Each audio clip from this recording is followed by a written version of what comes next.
Sebelum saya ke narasumber yang lain ya, jadi Mas Hasto saat ini di mana, Mas Guntur? Singkat saja. Ya Mas Hasto, ya di suatu tempat lah. Di suatu tempat akan muncul jika memang KPK nanti akan periksa dengan... Usai ditetapkan jadi tersangka KPK, foto Hasto hilang dari website resmi PDI Perjuangan. Apa jangan-jangan setelah fotonya hilang, orangnya ikutan hilang? Lapor komandan. Assalamualaikum warahmatullahi wabarakatuh. Kembali lagi di channel saya, Sukron TV. Apa kabar semuanya? Semoga semua dalam keadaan sehat dan dimudahkan rezekinya. Amin. Bagi yang baru bergabung, silakan di subscribe channel ini dan ditekan tombol loncengnya. Nah, setelah Sekjen PDIP Hasto ini ditetapkan sebagai tersangka oleh KPK, nah ternyata di rumahnya ini sepi. Dia nggak ada di rumah dan mulai berdatangan ya Satgas dari PDI untuk menjaga rumah Hasto. Nah, salah satu kader PDIP ya, petinggi nih ya di PDIP ini mengungkapkan keberadaan Hasto usai jadi tersangka KPK. Katanya di suatu tempat. Wah, ini kayaknya disembunyikan kayak Harun Masiku nih ya. Kira-kira Mak Bandeng tahu nggak ya? Pasti bersembunyi bersama Harun Masiku ini ya, kemungkinan. Nah, ini Bu Mega, Mak Bandeng, gimana ini? Sembunyi di mana ini ya? Aman deh pokoknya kalau Mak Bandeng yang tahu sembunyinya Hasto dan Harun Masiku ini ya. Kayaknya sama-sama sembunyi satu tempat ini kayaknya. Oke, langsung saja kita simak video-video Pak Hasto. Sebelum saya ke narasumber yang lain ya, jadi Mas Hasto saat ini di mana, Mas Guntur? Singkat saja. Ya Mas Hasto, ya di suatu tempat lah. Suatu tempat. Di suatu tempat akan muncul jika memang KPK nanti akan periksa dengan kenaikan statusnya saat ini levelnya sebagai tersangka? Setelah ini Mbak, jadi setelah ini akan ada pernyataan resmi dari partai, ya dari partai akan ada konferensi pers resmi soal pernyataan ini. Nanti kita lihatlah Mbak. Gitu. Oke, yang ingin publik ketahui, Mas Hasto itu saat ini ada di mana? Karena ada penjagaan di depan rumahnya, apakah ada di rumah itu atau di mana? Dan apakah memang Mas Hasto sudah menyatakan siap untuk menjalani proses hukum dengan statusnya yang saat ini sudah sebagai tersangka? Kalau kita menyimak selama ini bahwa pernyataan-pernyataan dari Mas Hasto sendiri, beliau sudah siap. Ya, sudah siap bahwa selama ini juga ancaman, upaya... Siap tapi kok sudah jadi tersangka, tapi kok nggak siap muncul di publik ya, nggak siap untuk dijemput KPK ya.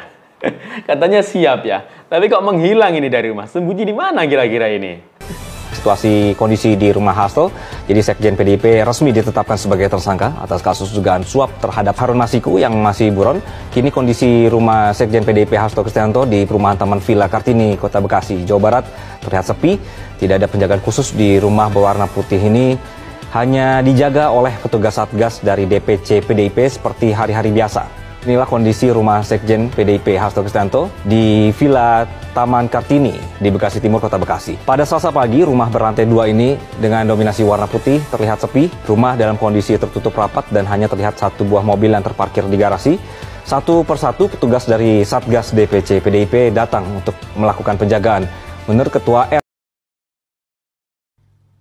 Saudara HK mengatur dan mengendalikan saudara DTI untuk aktif mengambil dan mengantarkan uang suap untuk diserahkan kepada Komisioner KPU melalui PIO.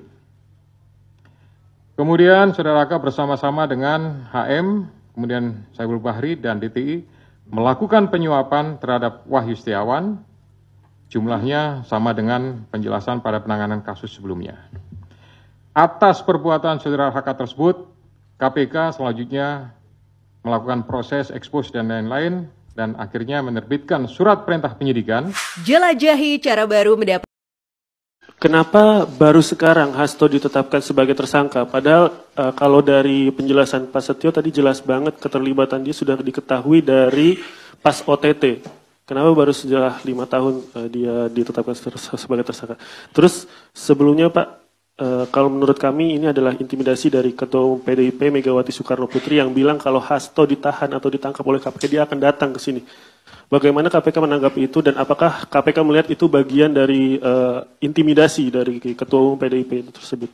Terus yang ketiga, kalau dari penjelasan Pak Setio tadi berarti udah sangat rinci keterlibatan Hasto.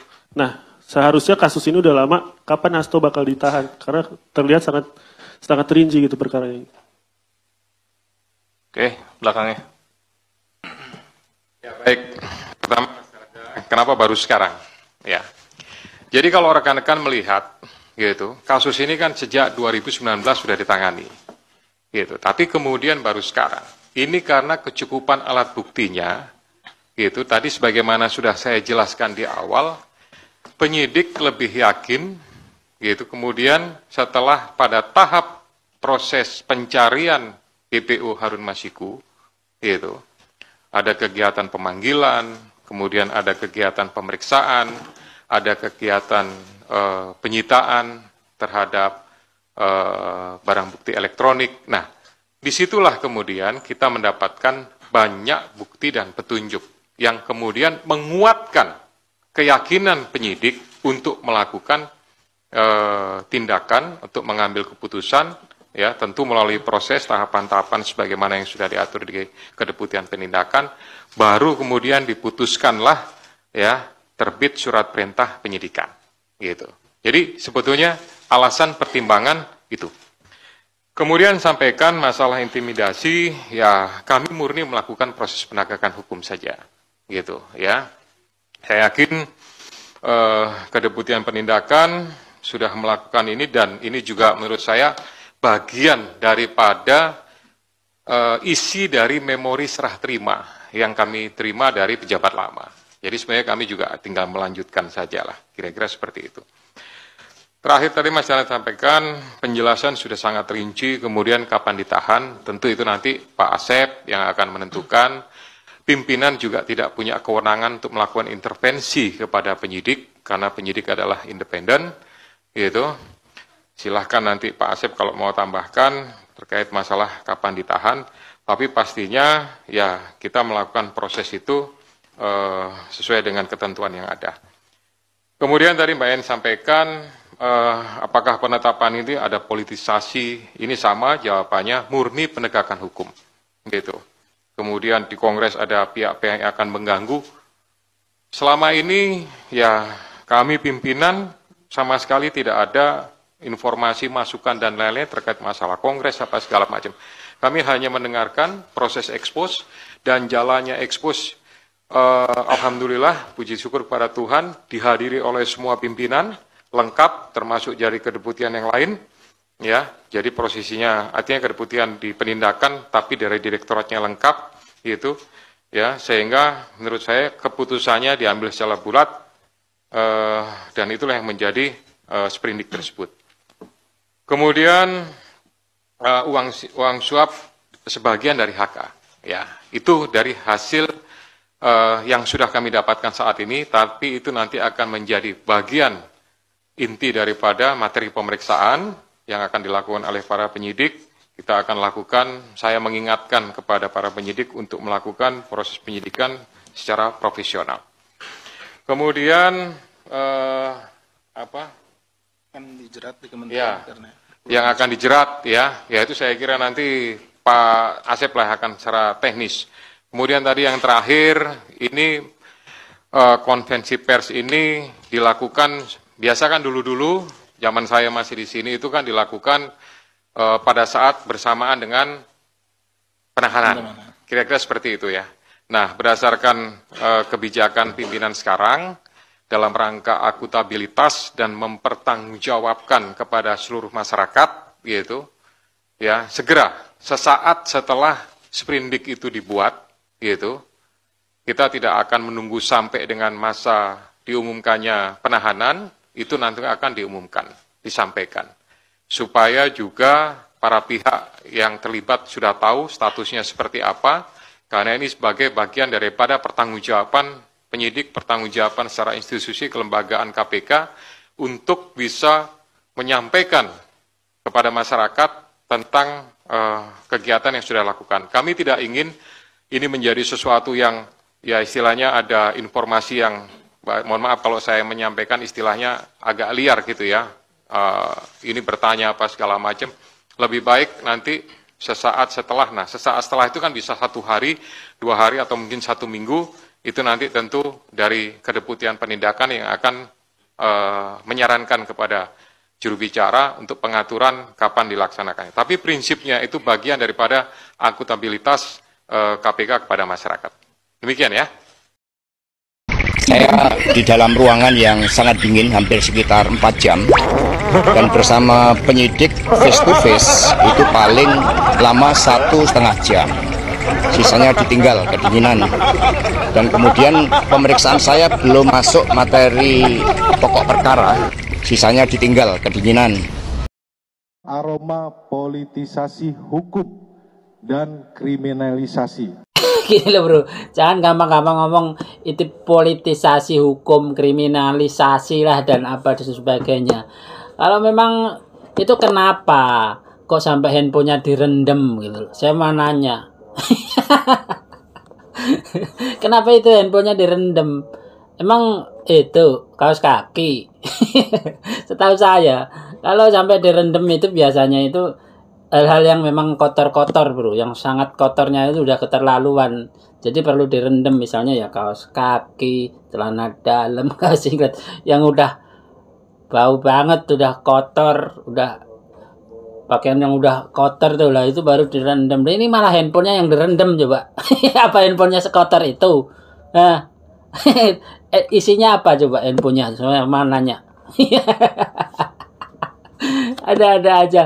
Aduh, benar-benar. Yang itu yang satu. Yang kedua saya mau nanya, itu yang di pojokan belakang itu kok lemes amat? Itu suruh minum vitamin apa gimana gitu loh. Jangan jangan lemes terus sandaran.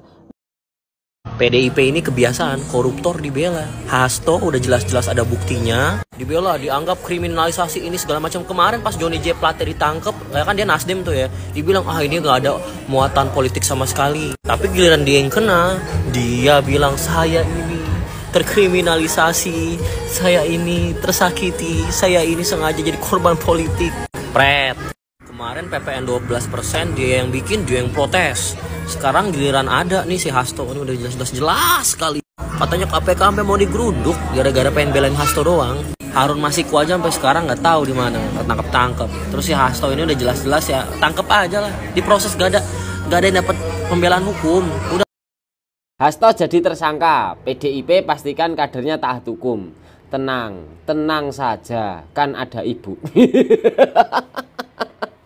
Ketua KPK Setio Budianto menyebut suap itu dilakukan bersama-sama dengan calon anggota legislatif PDIP tahun 2019, Harun Masiku, yang saat ini masuk daftar pencarian orang DPO. Hati-hati loh kecurangannya loh.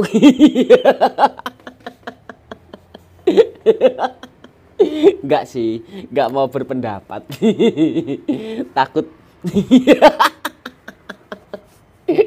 Kan ada yang lindungi. Tulis pendapat kalian di kolom komentar. Salam Jigigis. Pemuja PDI Perjuangan ternyata banyak tidak terima dengan dijadikan tersangkanya Hasto. Padahal mereka ya harusnya tahu Harun Masiku tidak tertangkap sampai sekarang ini dan belum ditemukan. Semua gara-gara si Hasto. Hasto yang memberikan fasilitas terhadap Harun Masiku untuk kabur. Dan Hasto juga yang memerintahkan Harun Masiku menenggelamkan handphonenya atau ponselnya ke dalam air agar tidak bisa dilacak oleh KPK. Ini sekarang tinggal KPK nih ya, bagaimana caranya untuk membuka mulut si Hasto. Karena segala perencanaan kepergian Harun Masiku, ya pelariannya, ya membuyarkan barang bukti itu semua dilakukan dan rencana dari Hasto. Jadi silahkan buat kalian para pendukung Banteng yang mendukung Hasto ini, ya itu buat kalian itu adalah orang-orang yang tidak punya akal sehat. Karena apa? Sudah jelas Hasto ini adalah orang mafia, penjahat negara yang benar-benar harus dibasmi. Usai ditetapkan jadi tersangka KPK, foto Hasto hilang dari website resmi PDI Perjuangan. Sekjen PDIP Hasto Kristianto telah resmi ditetapkan KPK sebagai tersangka di kasus suap ex-caleg PDIP Harun Masiku. Menariknya, wajah Hasto tak lagi terpampang dalam susunan struktur DPP di situs resmi PDIP. Pertanda apa ya? Apakah PDIP mulai malu mengakui Hasto sebagai sekjen PDIP? Gak mungkin lah ya. Tapi saya kurang percaya sih, masa wajah Hasto dihilangkan di situs resmi PDIP? Dia kan sekjen yang paling dicintai. Coba saya cek dulu ya bentar. Ini saya sudah buka website resmi PDI Perjuangan.id. Loh, benar bro, wajahnya sudah hilang. Ini seriusan Pak Hasto diginiin? Apa jangan-jangan setelah fotonya hilang, orangnya ikutan hilang? Lapor komandan. Sekjen PDIP Hasto Kristianto hari ini ditetapkan menjadi tersangka oleh KPK. Wow, itu kado akhir tahun dari KPK ya? Ya, yang kemarin masyarakat mulai melakukan statement nggak percaya sama KPK karena kasus Harun Masiku aja nggak beres-beres gitu. Tapi ini tiba-tiba oke juga lah.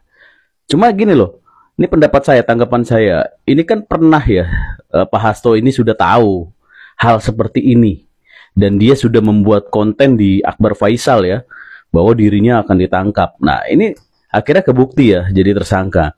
Sebetulnya apa yang dia tahu ini ya sesuatu yang memang benar apa adanya gitu. Dan Pak Hasto ingin ya sesuatu yang dia tahu ini akan menjadi sebuah pukulan politis untuk untuk dirinya ya, supaya dianggap sebagai pahlawan seperti Soekarno zaman dulu ditangkap gitu ya. Tapi apapun yang terjadi hari ini ya cukup mengejutkan lah. Semoga diberikan keadilan atas praktek-praktek kekuasaan yang tidak benar. Kami semua menangis. Para kiai menangis. Ibu Megawati menangis. Kemudian yang kedua, persoalan politik itu Mas Hasto sudah mendengar jauh-jauh hari soal kasus ini menjadi sandera politik. Dan Mas Hasto juga ada yang menyampaikan, dan ini sudah direkam, kemudian juga ada disampaikan sebagai bukti di notaris, bahwa Mas Hasto itu tidak akan jadi tersangka kalau pemecatan Pak Jokowi itu dibatalkan. Kan, framingnya mudah kebaca, ujung-ujungnya menyalahkan Pak Jokowi. Jokowi lagi yang salah. Kali ini dalilnya, kenapa Hasto jadi tersangka? Karena Pak Jokowi sakit hati dipecat. Astagfirullah. Kemarin-kemarin kan kalian mengatakan bahwa baru kali ini sepanjang sejarah berdirinya Republik Indonesia ada mantan presiden yang dipecat dari partai. Kalian buzzer-buzzer banteng menggoreng isu tersebut. Dan sekarang isu pemecatan Jokowi dijadikan lagi gorengan atas dijadikannya Pak Hasto sebagai tersangka oleh KPK. Dan kalian ngomong gitu atas dasar katanya. Semoga diberikan keadilan atas praktek-praktek kekuasaan yang tidak benar. Kami semua menangis. Para kiai menangis. Ibu Megawati menangis. Tunjuki rumah sudah jadi dan siap huni. Kali ini rumahnya posisi hook. Posisi hook. Jadi anaknya punya rumah posisi hook itu adalah punya kelebihan tanah yang teman-teman bisa manfaatkan. Izin melaporkan Bu Mega. Siap. Kapan Bu Mega ke KPK Bu? Pak Hasto kata saya dengan tersangka. Kalau Hasto itu ditangkap saya datang. Ya, saya nggak bohong. Kenapa? Saya ketua umum bertanggung jawab kepada warga saya. Dia adalah sekjen saya. Kami menduga memang kasus ini lebih terlihat seperti terhadap Sekjen DPP PDI Perjuangan. Dan keseluruhan proses ini sangat kental aroma politisasi hukum dan kriminalisasi. Waduh, piye iki Bu Mega? Tuh lihat Pak Hasto, Sekjen Ibu itu loh Bu, udah jadi tersangka Bu. Ibu katanya mau datangin KPK kapan Bu? Langsung dong Bu di preskon biar kami jadwalkan. Tapi aku kaget dan sekaligus salut kawan-kawannya dengan partai PDIP karena sikapnya yang sangat solid. Kami semua menangis. Para kiai menangis. Ibu Megawati menangis. Semoga diberikan keadilan atas praktek-praktek kekuasaan yang tidak benar. Kami semua menangis. Para kiai menangis. Ibu Megawati menangis.